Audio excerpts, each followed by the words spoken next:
കൂട്ടുകാരെ എല്ലാവർക്കും good morning. ഞാൻ ഇതാ റേഷൻ കടയിൽ പോകാൻ തയ്യാറെടുക്കുകയാണേ. ഇന്ന് രാവിലെ പോകാമെന്ന് വെച്ച് ഭയങ്കര വെയിൽ, അതുകൊണ്ട് 9 മണിയാകുമ്പം കട തുറക്കുമല്ലേ, പോയിട്ട് നേരത്തെ വരാമെന്ന് വിചാരിക്കുന്നു. പിന്നെ എന്തൊക്കെ വിശേഷം കൂട്ടുകാരെ?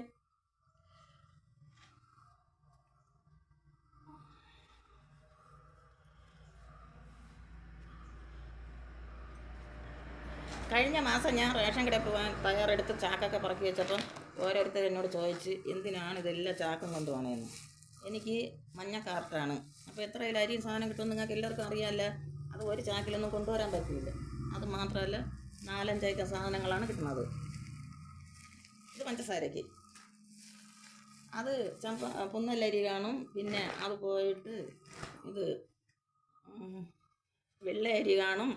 പിന്നെ അത് പോയിട്ട് പച്ചരിയുണ്ട്, പിന്നെ ഗോതമ്പുണ്ട്, ആട്ടമാവുണ്ട്.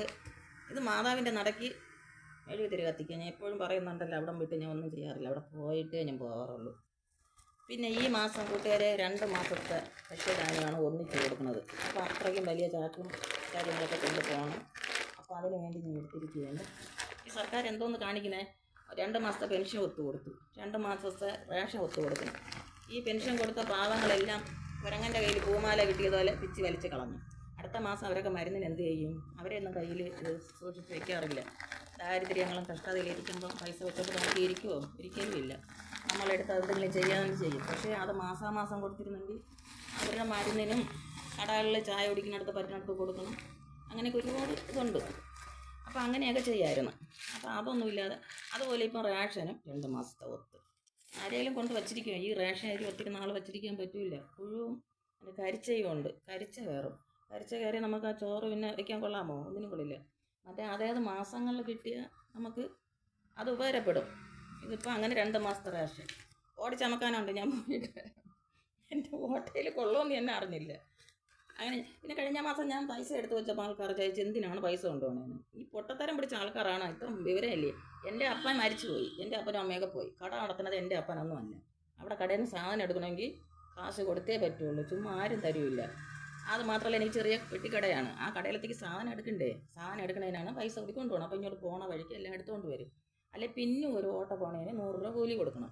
അപ്പോൾ അതുകൊണ്ട് ഇതെല്ലാം എടുത്തുകൊണ്ടാണ് ഞാൻ വരുന്നത്. അപ്പോൾ ഇങ്ങനെ വിവരമില്ലാത്ത ആൾക്കാരുണ്ടോ ഇത്ര പൊട്ടത്തരം ചോദിക്കുക? എത്ര പേര് ചോദിച്ചിരിക്കുന്നത് ഞാൻ എന്തിനാണ് കാശ് കൊണ്ടുപോകണത് എന്നൊക്കെ. ഞാൻ കള്ളം പറയുന്നതല്ല, സത്യമാണ് പറയണത്. അപ്പോൾ പിന്നെ ബാഗോട്ട് ചോദിച്ചതിൽ എനിക്ക് വിഷമമില്ല. എങ്കിൽ ഈ പൊട്ടത്തരം ചോദിക്കുന്നതുകൊണ്ട് പറഞ്ഞതന്നേ ഉള്ളൂ. ഇതാ കണ്ട ഇപ്പോഴും പൈസയൊക്കെ ഇരിക്കണം. ഇപ്പം കുറവാണ് പൈസ. സാധനങ്ങൾ ഇന്നലെ എൻ്റെ ചേച്ചിയുടെ മോൻ എടുത്തുകൊണ്ട് തന്ന്. അപ്പോൾ അങ്ങനെ പിന്നെ ഒറ്റയ്ക്ക് ഞാൻ വേറെ ആരും കടയിൽ പോകാനില്ലേ എന്നൊക്കെ ചോദിച്ചു. ഞാൻ പോണത് കാരണം ഞാൻ ഒരു മുറിക്കുള്ളിലാണ് എൻ്റെ ജീവിതം. അപ്പോൾ വല്ലപ്പോഴും ഒരു പുറത്തിറങ്ങാൻ കിട്ടുന്ന ഒരു അവസരം. അല്ല, എൻ്റെ വീട്ടിലെ ആൾക്കാരും സഹോദരങ്ങളും എല്ലാം ഉണ്ട്. ഞങ്ങളൊരു അമ്മയ്ക്ക് 6 മക്കളാണ്. അതിൽ ഒരു ചേച്ചി മാത്രമേ മരിച്ചിട്ടുള്ളൂ. ബാക്കി എല്ലാവരും ഉണ്ട്. എല്ലാവരും സഹകരണം ഒക്കെയാണ്. എൻ്റെ വീട്ടിലും ആൾക്കാരുണ്ട്. അപ്പം ഞാൻ ഒന്ന് വെറുതെ ഒരു ത്രില്ലിന് വേണ്ടി പോകണമെന്നേ ഉള്ളൂ. അല്ല, ഞാനിവിടെ ഇരുന്നുകൊണ്ട് ഓട്ടോ കാറിൻ്റെ കൊടുത്തു വിട്ടാലും മൊബൈലും കൊടുത്തു വിട്ടാൽ മതി, സാധനം വീട്ടിലെത്തും. പക്ഷേ അവിടെ ചെന്ന് ആ ചേട്ടൻ ഇങ്ങനെ കൊടുത്തും വിടും, എല്ലാം ചെയ്യും. പക്ഷേ ഞാനൊന്ന് പുറത്തിറങ്ങാൻ വേണ്ടി അങ്ങനെ ഒന്ന് പോകണമെന്നേ ഉള്ളൂ. അപ്പോൾ നമ്മളെ ജീവിതം അങ്ങനെയാണ്, ഒരു മുറിക്കുള്ളിലാണ്. അപ്പോൾ അത് വല്ലപ്പോഴും ഒന്ന് പുറത്ത് പോകാൻ പറ്റുന്ന അവസരം ഞാൻ പാഴാക്കാറില്ല. അതിന് വേണ്ടിയാണ് ഞാൻ പോകണം. അല്ല, എൻ്റെ വീട്ടിൽ ആളില്ലാത്തതുകൊണ്ടല്ല, വാങ്ങിക്കൊണ്ട് തരാൻ ആളില്ലാത്തതുകൊണ്ടല്ല. ബന്ധുക്കളും എല്ലാവരും ഉള്ളവർ തന്നെ ഞാനും. പിന്നെ ഒരു വീഡിയോയ്ക്ക് വേണ്ടിയും കൂടിയാണ്. ഒരു വീഡിയോ ഇടുമ്പോൾ അതിൻ്റെ റീച്ച് കിട്ടിയില്ലേ. അപ്പം നിങ്ങളെല്ലാവരും എൻ്റെ കൂടെ ഈ പൊട്ടത്തരങ്ങൾ ചോദിക്കാതെ എൻ്റെ വീഡിയോ കണ്ടിട്ട് എല്ലാവരും ലൈക്കും കമൻറ്റും ഒക്കെ തരും. പാവങ്ങളൊരു വീഡിയോ ഇട്ടാൽ നിങ്ങളാരും ലൈക്കും കമൻറ്റും ഒന്നും തരുമില്ല. രേണുസുതിയുടെ മോനോ ഒരു വീഡിയോ ഇട്ടെങ്കിൽ നിങ്ങൾ റീച്ച് കൂട്ടി കൊടുക്കുമായിരുന്നു. അതെന്തോന്ന് പൊട്ടത്തരം കാണിക്കണേ? ജനങ്ങൾക്ക് കാണണ്ടേ? നമ്മൾ അമ്മയും സഹോദരങ്ങളൊക്കെ കാണുന്നതാണ്, എല്ലാവരും കാണുന്നതാണ്. മാന്യമായിട്ടുള്ള വീഡിയോ ഇട്ട് ആർക്കും ജീവിക്കാം, മാന്യമായിട്ട് എല്ലാവർക്കും ജീവിക്കാം. ഞാൻ വന്ന് ജീവിക്കണം നിങ്ങൾ ആരെങ്കിലും നോക്കി ഞാൻ എന്തുമാത്രം കഷ്ടപ്പെടണമെന്ന്. ഒരു നേരത്തെ ഭക്ഷണത്തിനും ഒരു ഉടുതുണിക്കും വേണ്ടി ഒരുപാട് കഷ്ടപ്പെടുന്നുണ്ട്. അതെന്നെ അറിയുന്നവർക്ക് എല്ലാവർക്കും അറിയാം. ഞാൻ കൂടുതലൊന്നും പറയുന്നില്ല. പിന്നെ ബാഗ് കൂട്ടുകാരെ ഞാൻ പോയിട്ട് വരാം. എല്ലാവരും കാപ്പിയൊക്കെ കുടിച്ചോ. അടുത്ത് ഞാൻ വന്നിട്ട് അടുത്ത വിശേഷം പറയാം. ബായ്.